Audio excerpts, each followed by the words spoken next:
ಯಾರ ಮೇಲೆ ಯಾವಾಗ ಹೇಗೆ ದಾಳಿ ಎಂದು ನೀವೇ ನಿರ್ಧರಿಸಿ. 3 ಸೇನಾ ಮುಖ್ಯಸ್ಥರಿಗೆ ಮೋದಿ ಮಹತ್ವದ ಸೂಚನೆ.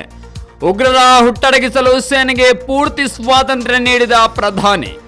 26 ಪ್ರವಾಸಿಗರ ಬಲಿ ಪಡೆದ ಜಮ್ಮು ಕಾಶ್ಮೀರದ ಪಹಲ್ಗಾಮ್ ನರಮೇಧ ಪ್ರಕರಣದಲ್ಲಿ ಯಾವುದೇ ನಿರ್ಧಾರ ಕೈಗೊಳ್ಳುವ ಪೂರ್ಣ ಅಧಿಕಾರವನ್ನು ಭಾರತೀಯ ಸೇನೆಗೆ ನೀಡುವ ಮಹತ್ವದ ನಿರ್ಧಾರವನ್ನು ಕೇಂದ್ರ ಸರ್ಕಾರ ತೆಗೆದುಕೊಂಡಿದೆ.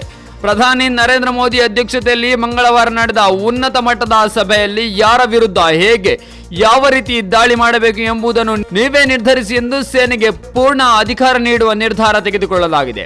ಪಹಲ್ಗಾಮ್ ದಾಳಿ ರೂವಾರಿಗಳಿಗೆ ಊಹಿಸಲಾಗದ ರೀತಿಯಲ್ಲಿ ತಕ್ಕ ಶಿಕ್ಷೆ ನೀಡಲಾಗುವುದು ಎಂದು ಇತ್ತೀಚೆಗೆ ಮೋದಿ ಗುಡುಗಿದ್ದರು. ಬಳಿಕ ಭಾರತ ನಮ್ಮ ಮೇಲೆ ದಾಳಿ ನಡೆಸುವುದು ಬಹುತೇಕ ಖಚಿತ, ಅದನ್ನು ತಡೆಯಲು ಸಾಧ್ಯವೇ ಇಲ್ಲ ಎಂದು ಸ್ವತಃ ಪಾಕಿಸ್ತಾನದ ರಕ್ಷಣಾ ಸಚಿವ ಖ್ವಾಜಾ ಆಸಿಫ್ ಹೇಳಿದ್ದರು. ಇದರ ಬೆನ್ನಲ್ಲೇ ಭಾರತ ಸರ್ಕಾರ ಇಂಥದೊಂದು ದೊಡ್ಡ ಮಹತ್ವದ ದಿಟ್ಟ ಹೆಜ್ಜೆ ಇರಿಸಿದೆ.